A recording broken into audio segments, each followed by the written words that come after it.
Uh, You're so, on. so yeah. When I was young, I kind of faced this dichotomy between being a musician and being a scientist. I was like really interested in both, but I didn't. I kind of flipped back and forth between both of those worlds. So when I was kind of studying music, I started off with a traditional music education. Uh, but from early on, I kind of disliked the way I was learning music in school. Like a pretty indicative story of this is when we were learning to play the violin. Uh, a bunch of people rented violins from the school, and I rented one from somewhere else, and I got the official neck holdy thingy that's supposed to like keep the violin in proper posture, but everyone else got a sponge. Uh, I hated the way the proper neck hold felt, and so I wanted the sponge. Uh, but then my music teacher wouldn't let me have it, and so I quit violin. Uh, uh, but it's just kind of I was not into like the form, and I was not into like the exact bits and pieces of how exactly you play a violin perfectly. I just liked music. Uh, so my dad was in a samba band growing up, and so I would kind of play along with them, and it was really like I really liked that music, and I really liked to be a part of that because you could just like bang on stuff, and I was probably way out of time, but no one cared because I was young, and that was kind of what I liked, is that I could just freely express emotions through the music rather than focusing on form. So then it music in that way was for me kind of an organic process. Like it wasn't a defined thing that fit into a certain framework of exact rules. It was just something that was really free flowing and emotional for me. And that's kind of been true throughout my life, that free form learning and expression of myself has been way more effective for me than like prescribed pathways. So then all that music in my childhood, kind of breaking away from the traditional path of learning music, led me to songwriting. So I thought I was going to be like the next big Justin Bieber, and obviously that didn't happen. But eventually I kind of wrote enough bad songs that I felt comfortable like recording some, and I like put them online on a website, and I was going to play them just to embarrass myself, but I couldn't find them, unfortunately. So then there was kind of that other side so there was the music side of me, and then there was the science side. In around fourth grade, I started programming with like Scratch, and then I started using a program called Game Maker. And I was just making like little stick figures run around games, but it was kind of important in getting like the backgrounds of logical thinking in my head. And so eventually in seventh grade, I saw a CNN Kids little snippet about something called Code Academy. And so I went on there and I learned about web design, and I got hooked on that, and I did that for about a year. And that was kind of my real transition into real computer programming. And it's something that's really stayed with me from all throughout high school. So then, in general, math and science have always like been my subjects over the humanities. No offense, Mr. Eaton. And kind of when I was doing this programming when I was young, even though I wasn't building anything like significant, it was really important for me in building like a strong STEM foundation that I could use in my future. So all through that time, they were really separate parts of me. The most interaction they ever had was like I wrote some game one time, and then I wrote a soundtrack to it. But I never really realized that you could fuse these two fields of science and math, particularly computer science. But kind of in the past year or so, I realized that they really are kind of integral to each other when you look at them from a certain perspective. They're like yin and yang, and they really like depend on each other. Particularly in fields such as music information retrieval and like digital signal processing, which are kind of foundations of like modern music. So, yeah, I think I skipped something by accident. Yeah, I did. So, I don't think it would be complete to talk about getting me to where I am as a person without talking about my experience in honors chemistry.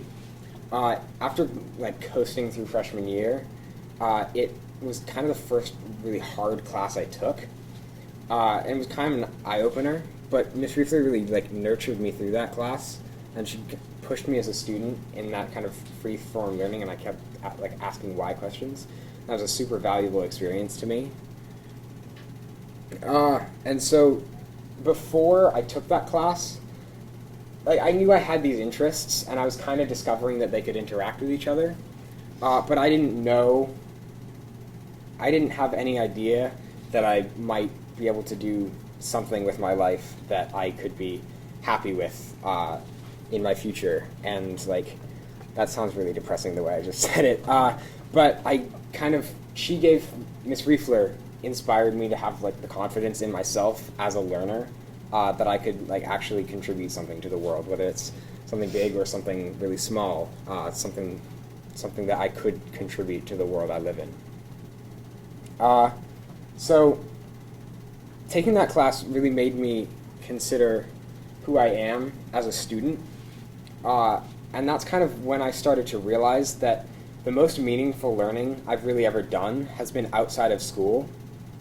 Kind of like with the organic process of music, where I didn't fit into the prescribed like violin posture. I fit into a more organic process of learning. So like projects and problems to solve are a much more effective way for me to learn, I found, and kind of free-form learning over homeworks and then tests and like lectures where a teacher is trying to impart one specific piece of knowledge. So like just as I was like writing a website as a project in like 8th grade freshman year, and I've more recently been working on other projects in computer science and writing music as ways to educate myself further. And I find that that's actually a much more efficient and much more enjoyable way for me to learn. So then I've also kind of pushed myself learning outside of school to a greater degree. In the past couple of years, I took an online course called CS50, which was really an eye-opener in terms of like the power of computer science. And then I also took 2 courses actually from Point Blank Online Music School in music production, and they were also really good experiences for me in terms of just learning how much I really love to learn when it's subjects I'm interested in. So one of those opportunities, so I've kind of been seeking out active opportunities to learn, and one of those has been my Jackson Lab internship. At first it was kind of just a suggestion from Miss Riefler, but, and I kind of went through with it because she was an influential figure for me. I figured she probably knew what she was talking about, that she suggested I do it. But it's actually become something that's really important to me, and it's kind of inspired me to want to do research for the rest of my life. So I interviewed my PI. His name is Vivek Kumar. So a PI is someone who kind of guides the direction of research for a lab group and like heads up the research team. And so being a PI would, it stands for principal investigator. Being a PI would allow me to kind of explore the research that I am really passionate about. So I talked to him about becoming a researcher, and he had a lot to say. But one quote that really stood out to me was, he said, "It's a mix of hard work, intelligence, and plain luck that one person becomes a PI and another does not. It's not for the meek."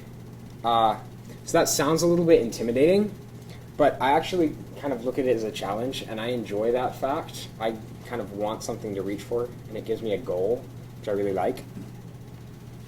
So I've kind of, over the past year, developed the idea that I want to go into research, and like that this is the path I want to take with my life. And so I've also started looking into universities that could get me there.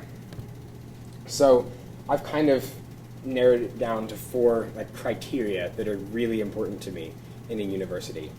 One is fields of study. So I want a strong music and computer science program at the school I go to, which makes sense because those are kind of my 2 main passions. But I want the school to be strong in other branches of science and mathematics because I love those fields in general. Like I've kind of started dabbling in a neuroscience course in my free time, and I'm really enjoying it. And I kind of tend to watch like math lectures sometimes just for fun, and that's something I really enjoy as well. So I hope that the school I go to will be strong kind of throughout math and science. So then research is another aspect that I want the school I go to be strong in. So I don't want to just like be reading books for tests, and I don't want just like lectures day after day for 4 years straight. Like I want to apply those things, kind of how I like to apply my learning through projects rather than just fitting into the framework of tests and homework, or like fitting into using that particular form for the violin. So then another factor for me is academic rigor. So I would kind of be bored if I wasn't challenged as a student, and that's not something I want to be. I want to be pushed as a student. And so then the last one is academic flexibility or freedom, and that's that I don't really want a huge core curriculum where you're stuck into doing like 12 hours of history and 16 hours of English and maybe 20 hours of computer science or whatever. I feel like I've spent a lot of time in high school becoming a well-rounded student, and that college is my time to focus in on the things I'm really passionate about. So kind of the top school that I'm finding would do this for me is Stanford. So they have a building there called Karma, where I actually went to an open house over April break, and it's kind of the ideal place for me. They research topics of computer science and engineering and neuroscience, and they kind of blend that all into the study of music. And that's kind of exactly what I would want to do with my life. So if I can get into Stanford, that would kind of be the perfect place for me. The downside is that it's 5% acceptance rate, so reach school. But then there's also MIT, which is another reach school, but it's kind of along the same lines of somewhere that would be absolutely amazing to go to. So computer science is obviously really strongly covered there. But there was actually also a book written about it called The Musical Institute of Technology, which is like a play on words on the actual title of the institution. But it's actually one of the strongest technical schools for humanities and music as well. So that's kind of exciting to me. I met with their professor, Eran Egozi, and just to give you an idea of who he is, he created Guitar Hero at MIT while he was a graduate student there. And so he's been kind of developing their fusion between computer science and music. And it's kind of small at MIT, but it's growing really quickly, and that would kind of be an exciting place to go to and kind of be a part of that growing field there. The real strength of MIT, though, is in its engineering program and its computer science program. And obviously it has the breadth of science and math, like I was talking about. But its engineering program would really be strong enough that I could apply it to whatever I wanted to or needed to. And that's one of the things that really attracts me to that college. But again, it's like 8% admissions rate, so it's a really small chance of getting in. I do have some higher acceptance rate schools as like a safety to fall back on, but it can't hurt to apply to these schools. If you don't get in, oh well. But if you do, that's awesome. So then Yeah, that's about it. Are there any questions? That felt really short. Questions for Kyle? Yeah, Abby? When you talked about your interests and how you found that at the lab a lot and how you're interested in the blending of computer science and music, can you give us an example of, I know this might be kind of on the spot, but of something that you might, like what's a question that really interests you in the combination of those fields or one or the other? Like, I'm just trying to think of an example in my head. Right. There's, well, there's actually a ton of things you can do with that. One place I was looking to going into it is in like the design of electronic instruments. So either simulating a real instrument or simulating something else that's able to be expressive, but also create really interesting sounds.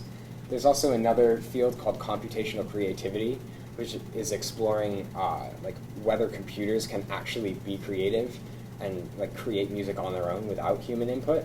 That's another field I'd absolutely love to go into. Very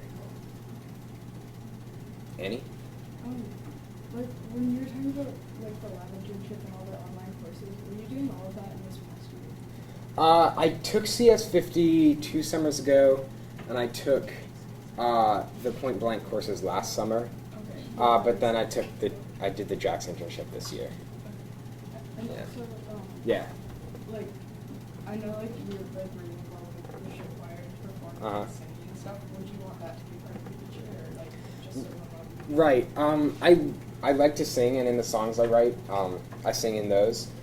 I think show choir is more really.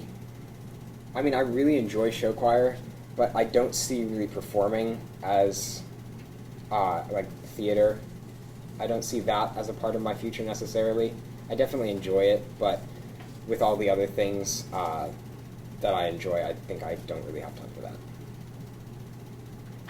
Mr. Eaton? Have you ever considered sort of problem solving or programming surrounding the transmission of music?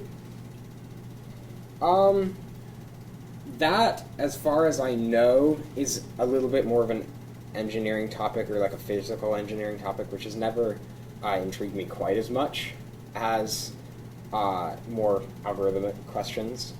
But that is a field that is related. And how do you think your lab work right now will apply to these things that you're interested in? Well, at the lab right now, I'm actually using a super flexible framework called artificial neural networks, which is kind of based on how the human brain processes information. So that field and that kind of meta algorithm can process all kinds of information, and in computational creativity and like music information retrieval, it's actually a really common algorithm that's applied just in a different way to have those results in music as I'm studying mice. So it's actually really applicable. Of course. It's also kind of teaching me to like work with other people, which will be important as a Yeah. researcher, and kind of teaching me to follow through with problem solving, which is useful in life in general. Absolutely. Yeah. Other questions for Kyle? Sorry, that somehow ended up really short. Like it was 20 minutes when I practiced it. but- Meta algorithms, you down with that? Cool stuff. Thank you, Kai. Yeah. Woo-hoo.